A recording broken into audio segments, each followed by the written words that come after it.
saya katakan apa ya, ya kalau melihat problem yang terjadi, dimungkinkan ada mafia itu ya Pak. Ini yang saya kira kenapa akhirnya ini persoalan lama tapi nggak pernah selesai. Ya justru selama ini pemerintah juga nggak pernah menyelesaikan akar permasalahannya. Pertama adalah komitmen pemerintah untuk itu dalam rangka memperbaiki, bertindak tegas dan sebagainya. Berani atau enggak?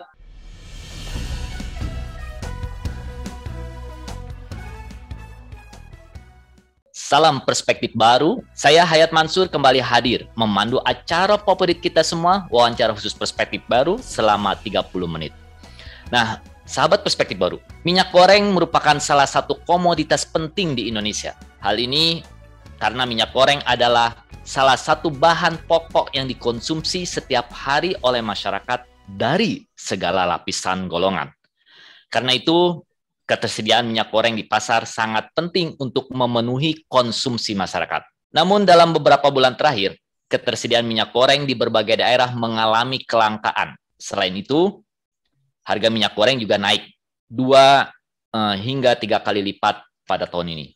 Hari ini kita bahas persoalan mengenai kelangkaan minyak goreng sawit dengan peneliti dari Pusat Studi Ekonomi Kerakyatan atau Pustek Universitas Gadjah Mada, yaitu Bapak Dr. Hempri Suyatna, MSE, yang juga menjadi dosen di Fakultas Fisipol UGM.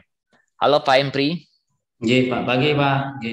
Ya, makasih Pak sudah hadir di wawancara kami. Sama-sama Pak Mansur. Sehat semuanya pendengar radio. Pak Hempri, kemarin dalam 2 bulan terakhir, minyak goreng menjadi barang langka di berbagai daerah. Dan kalaupun ada, harganya jauh di atas normal. Karena itu, pemandangan antrian warga memburu minyak goreng murah menghiasi media massa dan media sosial dalam 2 bulan terakhir lalu. Nah, Pak Hempri, apa sih yang menyebabkan terjadi kelangkaan minyak goreng sawit? Padahal kita merupakan negara penghasil terbesar sawit. Makasih Pak Mansur ya. Saya kira memang hal yang saya kira memang menjadi perdebatan sejak kasus ini kan muncul sebenarnya sejak bulan Desember ya, akhir tahun yang lalu sampai sekarang pun kelangkaan minyak goreng masih terus terjadi. Padahal memang tadi dari satu sisi ya kita negara yang punya potensi sawit yang luar biasa, dan karena total misalnya data yang saya himpun dari Gapki misalnya setiap tahun itu kita bisa menghasilkan 52,098 juta ton per tahun, sementara di sisi domestik bisa menyerap sekitar 18,422 juta ton per tahun, dan juga dari sisi ekspor ada 33,676 juta ton per tahun. Yang saya kira jumlah yang luar biasa. Tapi memang ya persoalannya saya kira memang harus kita cermati bahwa persoalan kelangkaan minyak goreng ini kan bermula dari sisi hulu sampai ke hilir, yang saya kira memang ini menjadi problem bagi kenapa kemudian minyak goreng itu langka. Dari sisi hulu misalnya kalau kita lihat bahwa kenaikan CPO yang ada di dunia ini kan kemudian justru direspon oleh para pengusaha-pengusaha sawit untuk kemudian mengekspor misalnya produk sawitnya mereka ke luar negeri. Ini yang saya kira sungguh sangat disayangkan ya, karena memang kalau kita lihat bahwa kebun sawit mayoritas di milik perkebunan swasta itu cukup dominan, sementara BUMN itu hanya sekitar 4%. Ini yang saya kira jangan-jangan juga terjadi banyak hal, misalnya penguasaan dari sisi produk itu dari sisi hulu, sehingga kemudian menyebabkan dari sisi hulu pun ada persoalan di situ. Nah, kemudian juga dari sisi hilir yang saya kira memang kalau kita lihat banyak kemudian berbagai bentuk-bentuk penimbunan minyak goreng ya, baik dari sisi misalnya di rantai perdagangan di level tengah-tengah sampai kemudian justru kemudian di hilir. Kalau di hilir kita lihat jangan-jangan juga banyak misalnya penimbunan misalnya dilakukan di level bawah. Ini yang memang harus kita cermati, sehingga kemudian problem kelangkaan minyak goreng ini terus terjadi. Karena satu sisi menurut saya memang banyak kebijakan-kebijakan yang dilakukan oleh pemerintah satu sisi, misalnya dulu penerapan harga eceran tertinggi head, kemudian juga memberikan juga head untuk misalnya minyak curah dan sebagainya, tapi memang nggak cukup untuk menyelesaikan persoalan karena akar permasalahannya nggak diselesaikan.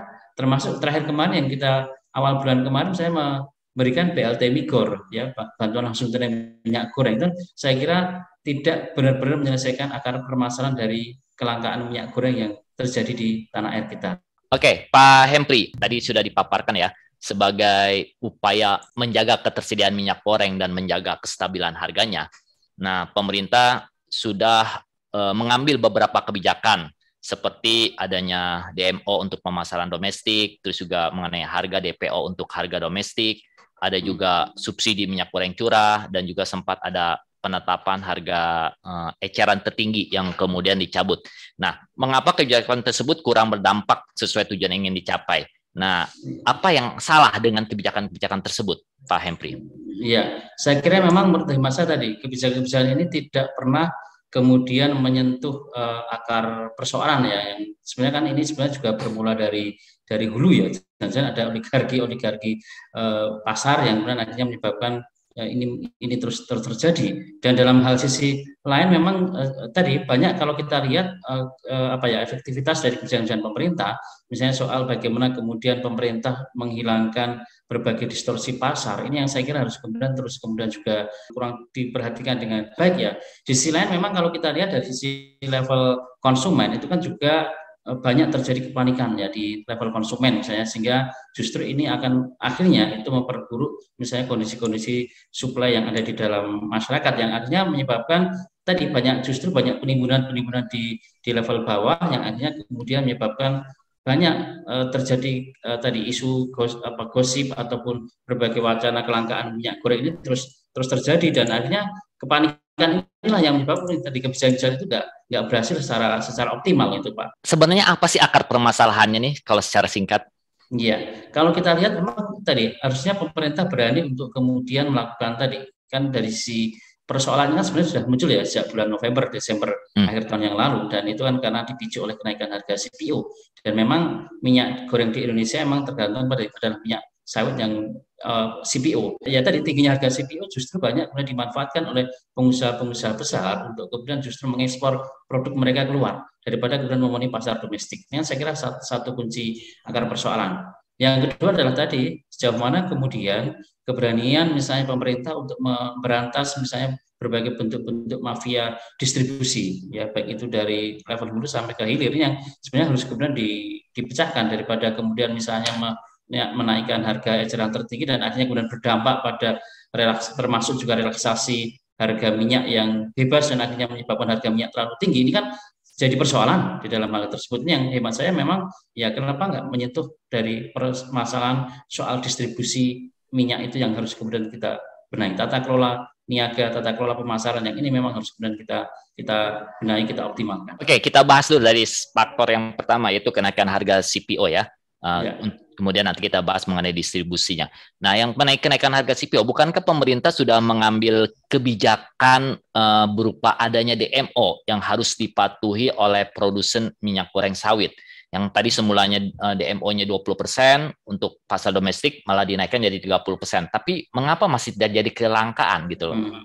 Iya, menurut saya memang juga tadi persoalan kepatuhan misalnya pengusaha-pengusaha di dalam melakukan itu juga jadi masalah, termasuk memang ya banyak ya kalau kita secara logika pasti mereka akan memperoleh banyak keuntungan untuk menjual itu keluar daripada kemudian di bawah ya, termasuk tadi banyak penyimpangan yang sulit dikontrol di rantai distribusi. Ini akhirnya menyebabkan kemudian kebijakan itu pun juga gagal. Ini yang saya kira menjadi persoalan di dalam hal itu. Nah, bagaimana cara upaya untuk mencegah terjadi penyimpangan, terutama dalam pemenuhan DMO, sehingga agar tidak terjadi kelangkaan minyak goreng di pasar domestik dalam negeri? Ya, hemat saya memang tadi optimalisasi tata kelola distribusi itu yang saya kira harus menjadi kata kunci. Ya, bisa nggak kita membuat distribusi itu berjalan? Artinya selama ini mungkin aspek produksi dan distribusi itu kan jadi satu ya Pak ya. Artinya ya produksinya swasta, distribusinya juga oleh swasta. Bisa nggak mungkin yang aspek distribusi itu dilakukan oleh pihak pemerintah misalnya, kalau misalnya punya kemampuan, sehingga paling nggak bisa meminimalkan berbagai bentuk penyelundupan atau berbagai bentuk penimbunan yang muncul di dalam proses itu. Ini yang saya kira harus kemudian juga dipecahkan. Bagaimana mencegah itu, termasuk bagaimana kemudian melakukan tindakan terhadap mungkin mereka yang kemudian memang melanggar. Ini yang hemat saya harus juga dilakukan. Jangan hanya kemudian menindak di level hilirnya, yang hilir kadang-kadang ditindak tegas, tapi di level hulu, di level tengah ini kadang-kadang nggak ada ketegasan. Itu yang akhirnya menjadi masalah itu Pak. Pak Hempri, sepengetahuan saya ya, soal distribusi ini, minyak goreng ini ada 3 distributor. Pertama distributor besar, yang kedua subdistributor, yang ketiga adalah agen minyak goreng yang biasanya berada di sekitar pasar ya. Nah, di mana kebocoran tersebut terjadi atau penyimpangan-penyimpangan tersebut terjadi? Kalau menurut hemat saya semuanya terjadi kebocoran ya Pak. Terutama tapi memang yang paling urgent sebenarnya di distribusi ini ya, distribusi di paling ujung ini yang tadi di hulu ya. Yang ini saya kira harus menjadi kata kunci ya, distributor yang paling hulu di situ, dan kemudian juga distributor ya menengah ini yang harus diperbaiki, termasuk saya kira memang di level bawah ya hilir. Saya kira semuanya terintegrasi Pak, dan semuanya harus sebenarnya diketat, termasuk mungkin di konsumen. Nah, bagaimana cara mencegah terjadi kebocoran distribusi ini, Pak Hempri? Iya, hemat saya memang selama ini kan keterbatasan sumber daya manusia, ya itu yang saya kira menjadi kendala. Sehingga tadi menawarkan bisa nggak proses distribusi itu bisa diambil alih oleh badan-badan usaha milik negara, misalnya, atau mungkin oleh lembaga-lembaga yang dimiliki oleh negara yang punya fungsi untuk mendistribusikan itu. Misalnya jika mampu pemerintah melakukan hal itu, misalnya. Tapi bukankah kita sudah punya Bulog, Pak Hempri? Ya, tapi menurut saya memang ini juga nggak efektif ya Pak. Artinya misalnya selain di konteks Bulog ya, bisa nggak misalnya pemerintah kemudian misalnya mengoptimalkan berbagai bentuk-bentuk lembaga-lembaga yang lain ya. Bulog saya harus dioptimalkan, atau mungkin juga BUMN, misalnya RNI misalnya, yang saya kira juga saya kira bisa kemudian juga dilakukan. Tapi pertanyaannya adalah siap atau tidak mereka misalnya terkait dengan hal itu, terutama kaitannya dengan konteks mungkin finansial. Nah, saya kira Bulog, RNI dan sebagainya itu saya kira beberapa lembaga yang mungkin bisa saja itu mengambil alih dari proses distribusi yang kemudian atau yang terjadi selama ini. Mengenai adanya kebocoran dari distribusi ini, dan juga adanya pernyataan pemerintah bahwa kelangkaan ini dan kebocoran distribusi itu karena adanya pihak yang bermain gitu loh. Atau istilahnya ada mafianya. Nah, apakah Pak Hempri juga melihat bahwa dalam kasus kelangkaan ini juga ada mafianya? Iya, ya, jadi memang kalau saya katakan kalau melihat problem yang terjadi, dimungkinkan ada mafia itu ya Pak. Artinya memang menurut saya ada dugaan-dugaan mafia itu ada ya Pak ya. Ini yang saya kira kenapa artinya ini persoalan lama tapi nggak pernah selesai.